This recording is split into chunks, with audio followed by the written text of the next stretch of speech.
भारत के महामहिम राष्ट्रपति आदरणीय रामनाथ कोविंद जी, बिहार के महामहिम राज्यपाल श्री फागू चौहान जी, बिहार विधानसभा के माननीय अध्यक्ष श्री विजय कुमार सिन्हा जी, बिहार विधान परिषद के माननीय सभापति श्री अवधेश नारायण सिंह जी, बिहार के माननीय उप मुख्यमंत्री श्री तारकिशोर प्रसाद जी, माननीय उप मुख्यमंत्री श्रीमती रेणु देवी जी, बिहार सरकार के संसदीय कार्य एवं शिक्षा मंत्री श्री विजय कुमार चौधरी जी, इस कार्यक्रम में उपस्थित सभी माननीय मंत्रीगण,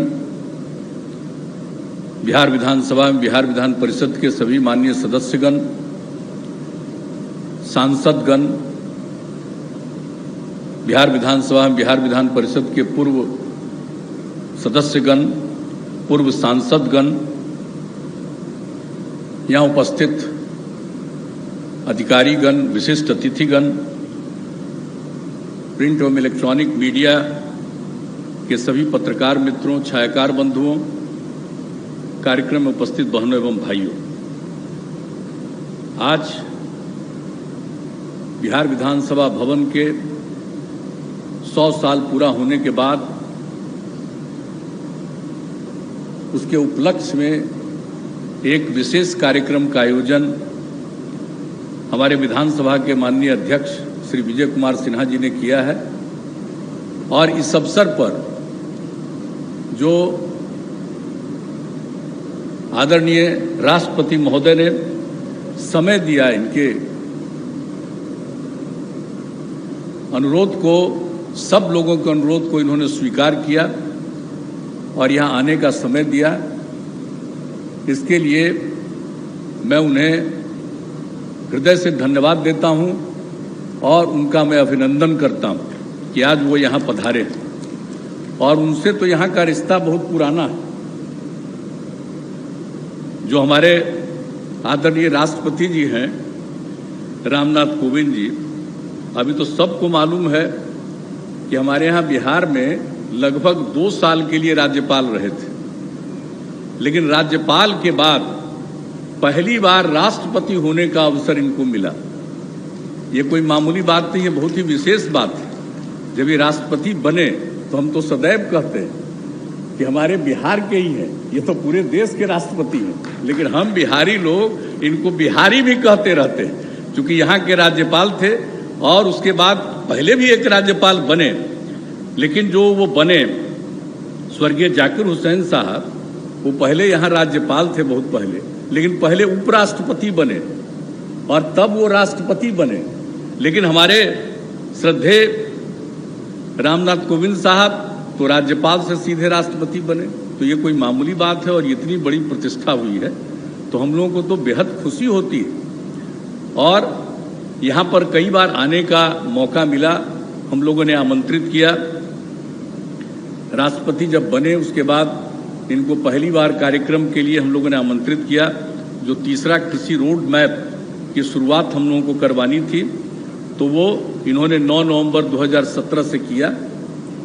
इसके बाद ये खुद आए, केंद्रीय कृषि विश्वविद्यालय के इस पर डॉक्टर राजेंद्र प्रसाद केंद्रीय कृषि विश्वविद्यालय के दीक्षांत समारोह में ये पधारे 15 नवंबर 2018 को।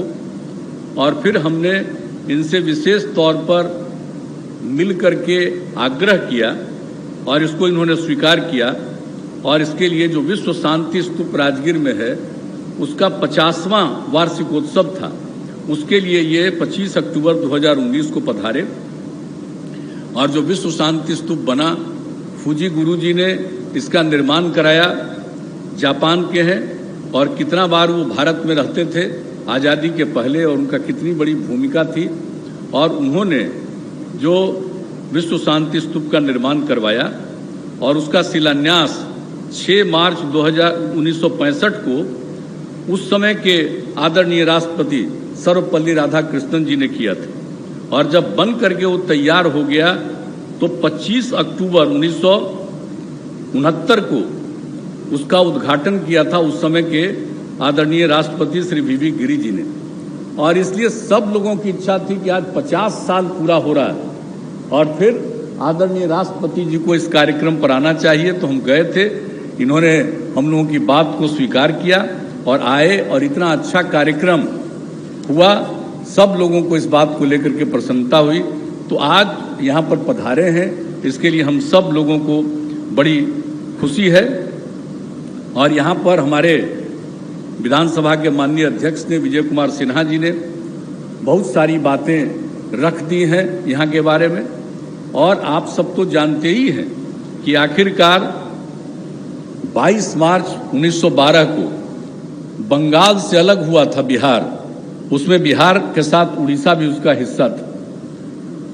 और उसी समय से, और जब बाद में हम लोगों को अवसर मिला तो 22 मार्च को हम लोगों ने 2009 से ही कार्यक्रम करना शुरू किया, जो बिहार दिवस के रूप में हम लोगों ने इसको मनाना शुरू किया है। और इसके अलावे जब ये 2009 से हम लोगों ने शुरू किया और 2012 में 100 साल पूरा होने के बाद जो कार्यक्रम जबरदस्त हुआ, लेकिन इसी बीच में जो हमारे उस समय बिहार विधान परिषद के उस समय के जो माननीय महत्वपूर्ण सभापति थे स्वर्गीय ताराकांत झा जी ने, उन्होंने इतना मेहनत किया, उसको हमेशा याद रखा जाना चाहिए, कितना मेहनत किया उन्होंने। और उसके बाद जो विधायी परिषद बना था, उसके लिए 22 मार्च 2011 से विधायी परिषद की स्थापना के शताब्दी समारोह का, यानी 12 में हुआ था, तो उन्होंने इसके लिए 11 से ही कार्यक्रम शुरू किया और उसमें बुलाया था उस समय की महामहिम राष्ट्रपति श्रीमती प्रतिमा देवी सिंह पाटिल जी को। और बहुत महत्वपूर्ण भूमिका निभाई, एक एक चीज जो पुराना इतिहास था, जो कुछ भी यहाँ पर बना था, उन सब चीज़ों के बारे में सारी चीज़ों को उन्होंने प्रकाशित किया और लोगों के सामने लाया था। और यही इसी के साथ साथ जो सब कुछ था, और उसके बाद पूरे 1 साल उन्होंने कार्यक्रम निर्धारित कर दिया था। और फिर 3 मई 2011 को पूर्व राष्ट्रपति आदरणीय डॉक्टर APJ अब्दुल कलाम साहब को बुलाया गया था और उन्होंने इस विषय पर बहुत सारी बातें रखी। ये सब काम वो करते रहे। और इस जो विधायी परिषद उस समय बना था, उस विधायी परिषद की पहली बैठक जो बन गई थी, उसके बाद हुआ था वो 20 जनवरी 1913 को। और 20 जनवरी 1913 को पहली बैठक हुई थी ये पटना कॉलेज में, और इसका भी उन्होंने ही निकाला कि कहाँ पर हुआ था। इसके बाद हम लोगों ने 2012 में पटना कॉलेज में ही 100वें साल में एक कार्यक्रम वहाँ भी किया गया। तो ये सब काम उन्होंने इसकी शुरुआत की और हम लोगों ने बिहार दिवस की शुरुआत की। और उसके बाद जो बिहार विधानसभा का भवन बना, जो इसका उन लोगों ने भवन तैयार किया, जब हुआ, जब इसका साइज बढ़ा, पूरे तौर पर मान्यता मिल गई, सब कुछ हुआ, तब उसके बाद यहाँ पर जो काम शुरू हुआ 1920 में परिषद भवन का निर्माण कराया गया। और इसीलिए आज जो कार्यक्रम हो रहा है 100 साल के पूरा होने के बाद, ये जो परिषद भवन का निर्माण हुआ था और अब ये बिहार विधानसभा भवन कहलाता है। लेकिन एक बात और हुआ है, ये 2016 से ही उस समय के विजय चौधरी जी हैं, भी मंत्री हैं, उस समय विधानसभा के अध्यक्ष थे, इन्होंने 2016 से शुरू करवाया था कि साहब इसका भी शुरुआत बिहार विधानसभा का शुरुआत होना चाहिए, भवन जो है इसका शुरू करना चाहिए हम लोगों को। और इन्होंने वही तारीख इसकी उस समय शुरू करवा दिया था। और इसके लिए ये भी बधाई के पात्र हैं जो इन्होंने 7 फरवरी से 2016 से ही काम शुरू किया था। और उस समय जो नए विधायक आए थे, जो उस समय संभवतः जो मुझको याद है लगभग 98 थे, और उन लोगों के ट्रेनिंग सब तो कहना उचित नहीं है, ट्रेनिंग तो नहीं कहा जाता है, विधायकों का ट्रेनिंग तो नहीं होता है, लेकिन उनके बीच में बहुत सारी बात उनको बताने का और ये सब काम उन्होंने किया। और ये काम 4 साल तक होता रहा, कोई न कोई प्रकार से कार्यक्रम। और अभी हमारे जो माननीय अध्यक्ष हैं विजय बाबू, इन्होंने सोचा कि भाई 100 साल पूरा हो गया है, हम लोग निश्चित तौर पर करें। और ये सब तो कोरोना हो गया, ये कोरोना के चलते थोड़ा सा विलंब हुआ और आदरणीय श्रद्धेय राष्ट्रपति जी से अनुमति ली गई और उन्होंने समय दिया, आज आने का मौका मिला। तो एक एक चीज़ जो आज कम से कम कार्यक्रम हो रहा है और इसके बारे में जो कुछ भी हुआ है, ये बहुत अच्छी बात है। अब इसको लेकर के सब लोगों को जानकारी रहेगी और जो भी हमारा पुराना इतिहास है, आज़ादी की जो लड़ाई है, उससे लेकर के एक एक बात की जानकारी सब लोगों को मिलती रहेगी और नई पीढ़ी के लोग जानते रहेंगे। इस उद्देश्य से इसको किया गया है। और ये जो विधानसभा भवन है, जब हम लोगों को काम करने का मौका बिहार के लोगों ने दिया है, तो हम लोगों ने बिहार विधानसभा भवन का भी एक्सपेंशन कराया। सब तरह से कई प्रकार से हम लोगों ने इसका एक्सपेंशन कराया है, ये सब लोगों को मालूम है। तो हर तरह से का सारा काम हम लोग करने की कोशिश कर रहे हैं। और इस अवसर पर आज बहुत खुशी की बात है और जो निर्णय हुआ कि आज आदरणीय राष्ट्रपति जी ने शताब्दी स्मृति स्तंभ का शिलान्यास किया और उसके बारे में हमारे विधानसभा के माननीय अध्यक्ष ने चर्चा कर दी है। ये बहुत अच्छी चीज़ है। जब ये बन करके आज आपने शिलान्यास कर दिया, वो बन करके तैयार होगा, वो इतना सुंदर लगेगा, वो कितना बढ़िया होने वाला है, इस बात को आप जान लीजिएगा। और उसी समय हमारी इच्छा भी थी कि जब हम लोग ये सब कर रहे हैं तो हम लोगों को बोधि वृक्ष भी लगाना है और वही सब मिल करके हम लोगों ने तय किया। और आज बोधि वृक्ष का भी बोध गया से ला करके बोधि वृक्ष का भी शिलान्यास हो गया। अब आप सोच लीजिए, बोधि वृक्ष क्या है? भगवान बुद्ध को वहाँ ज्ञान की प्राप्ति हुई, तो बोधि वृक्ष का मतलब यहाँ पर लगेगा। तो जितने लोग भी आएंगे, जब कभी भी आएंगे लोगों के प्रतिनिधि बन करके, तो सबको और ज्ञान बढ़ेगा। ये बोधि वृक्ष का इतना बड़ा महत्व है, इसलिए बोधि वृक्ष का भी यहाँ पर किया गया। और हमारे जो श्रद्धेय राष्ट्रपति जी हैं, उनको तो सब मालूम है। जब यहाँ पर, और कल जाने वाले भी हैं, हर तरह से जो कुछ भी काम हुआ है, बुद्ध स्मृति पार्क हम लोगों ने बनाया और बुद्ध स्मृति पार्क में अनेक चीज़ों का निर्माण करवाया हम लोगों ने। और वहाँ पर बोध गया का और श्रीलंका का, अनुराधापुर का बोधि वृक्ष लगाया गया। और बाद में मालूम हुआ कि श्रावस्ती जो उत्तर प्रदेश में है, वहाँ भगवान बुद्ध 14 साल तक रहे थे, ये बाद में मालूम हुआ। तब वहाँ से भी मंगवा करके बोधि वृक्ष हम लोगों ने यहाँ पर लगवाया। ये सब परम पावन दलाई लामा जी ने हम लोगों के अनुरोध पर जब भी आए, उन्होंने वो भी बोधि वृक्ष का शिलान्यास वहाँ पर रखा। ये सब काम किया गया है, एक एक तरह से जो वहाँ पर बोधि वृक्ष का जो काम किया गया। अब इसके बाद, अब उसमें तो आप सब लोगों को मालूम है कि वहाँ पर करुणा स्तूप का निर्माण कराया गया, बुद्ध स्मृति संग्रहालय का निर्माण कराया गया। कितना अच्छा संग्रहालय बनाया गया, बुद्ध स्मृति संग्रहालय बुद्ध स्मृति पार्क में। और उसमें पहले मेडिटेशन केंद्र हम लोगों ने बनाया था। और जो वहाँ पर करुणा स्तूप हम लोगों का बना है बुद्ध स्मृति पार्क में, ये जरा जानना चाहिए सब लोगों को कि उस करुणा स्तूप में 5 देश से, Japan, Myanmar, south Korea, Sri Lanka एवं थाईलैंड से भगवान बुद्ध का अवशेष, वो वहाँ रिलिक्स वहाँ पर मिला था, वहाँ पर वो किया गया। और उसके अलावे परम पावन दलाई लामा जी ने भी वहाँ के लिए दिया है। तो 6 वहाँ पर बोधि वृक्ष वहाँ पर लगा हुआ है, ये आप अच्छी तरह जान लीजिए, जो सब कुछ भी है अवशेष है। और उसके आगे यहाँ हमारे भाई सुशील मोदी जी भी बैठे हुए हैं, बड़ी खुशी की बात है। अब ये जो जाते रहते थे, तीनों ने ही हमको सत्यनारायण गोयनका जी के बारे में कितनी बात बताई थी। और गोयनका जी जो यहाँ पर हम लोग बनाए बुद्ध स्मृति पार्क, और किस तरह से होगा, क्या चीज़ चलेगा, जब हमको ये पूरी बात बताए और उस गोयनका जी के तरफ से यहाँ पर मैसेज आया कि साहब यहाँ पर विपश्यना केंद्र बनाइए, तो उनकी बात को तो मानना हम लोगों का फर्ज था। इसलिए उनकी बात को मान करके हम लोगों ने विपश्यना केंद्र स्थापित करा दिया।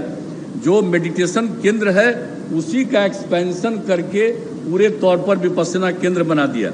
और बड़ी खुशी की बात है कि कल श्रद्धेय राष्ट्रपति जी उसको देखने वाले हैं, बुद्ध स्मृति पार्क को, और उसके विपस्सना केंद्र को देखिएगा।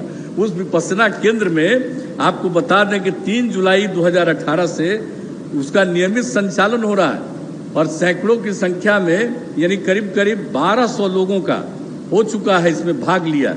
और हम लोग चाहते हैं वहाँ पर कि हमारे जितने सरकारी लोग भी हैं जो नौकरी करते हैं, इन सब लोगों को हम चाहते हैं कि जरा विपस्सना में जा करके उसका अनुभव प्राप्त कर लीजिए। और जो भी सरकारी कर्मचारी और अधिकारी जाएंगे वहाँ पर, उनको 15 दिन का छुट्टी हम लोग देंगे। 10 दिन का विपस्सना केंद्र में ये सब चीज़ उनको करना है। तो बड़ी खुशी की बात हुई जब कार्यक्रम के बारे में जानकारी मिली कि अन्य जगहों पर तो जा ही रहे हैं, आप विपस्सना केंद्र में जाइएगा।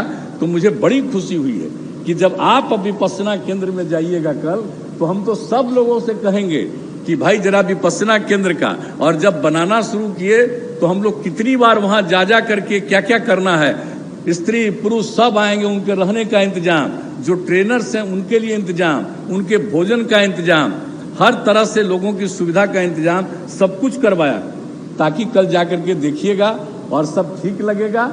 और अगर आपका कोई सुझाव आ जाएगा तो हम लोग और बेहतर उसको करने की कोशिश करेंगे। इसी के लिए हम आप आज इसका जिक्र हम कर रहे हैं। तो आप वहाँ भी जाने वाले हैं, अन्य जगहों पर तो जाने वाले हैं ही। तो मुझे ये सब जान करके खुशी हो रही है। तो आज जो ये कार्यक्रम हुआ है और इस तरह से जो सब कुछ इतने अच्छे ढंग से हुआ है, और हर वर्ष अब इन कार्यक्रमों का आयोजन किया जा रहा है हम लोगों की तरफ से, यहाँ के विधानसभा के अध्यक्ष की तरफ से, ये बहुत अच्छी बात है। और इसके आगे भी और भी इस कार्यक्रम को करने का इन्होंने बातचीत किया है कि और लाएंगे। इनकी कोशिश होगी कि आदरणीय प्रधानमंत्री जी को भी यहाँ पर लाएंगे और उनका भी कार्यक्रम यहाँ पर एक करवाएंगे। तो ये सब इच्छा है ताकि सब लोगों को खूब अच्छे ढंग से मालूम हो जाए कि क्या हमारा है। विधानसभा भवन है, जब विधानसभा भी है, विधान परिषद भी है, लेकिन ये दोनों भवन है। लेकिन जो विधानसभा के अध्यक्ष होते हैं उन्हीं के हाथ में सारा सब कुछ इसको ठीक ढंग से रखने का और सब कुछ करने का अधिकार मिला हुआ है। इसलिए पूरे तौर पर करिएगा, और भी जितना जो कुछ भी इस चीज़ के एक्सपेंशन के लिए, इसके विकास के लिए जो कुछ भी करना है वो सब किया जाएगा। और आज जो आदरणीय राष्ट्रपति जी आप पधारे हैं, बड़ी खुशी की बात है। और अब जब आप आते हैं तो जैसा मैंने पहले कहा, हम लोगों को तो खुशी होती है कि भाई अब हम लोगों के असली बिहारी यहाँ पर आ गए हैं। इसलिए इन्हीं शब्दों के साथ मैं आपका अभिनंदन करता हूँ। और इस कार्यक्रम के आयोजन के लिए मैं विधानसभा के अध्यक्ष को, विजय बाबू को विशेष तौर पर बधाई देता हूँ। आप सब जो यहाँ पर इस कार्यक्रम में शामिल हुए हैं, मैं आप सब लोगों का अभिनंदन और स्वागत करता हूँ। इन्हीं शब्दों के साथ मैं अपनी बात समाप्त करता हूँ।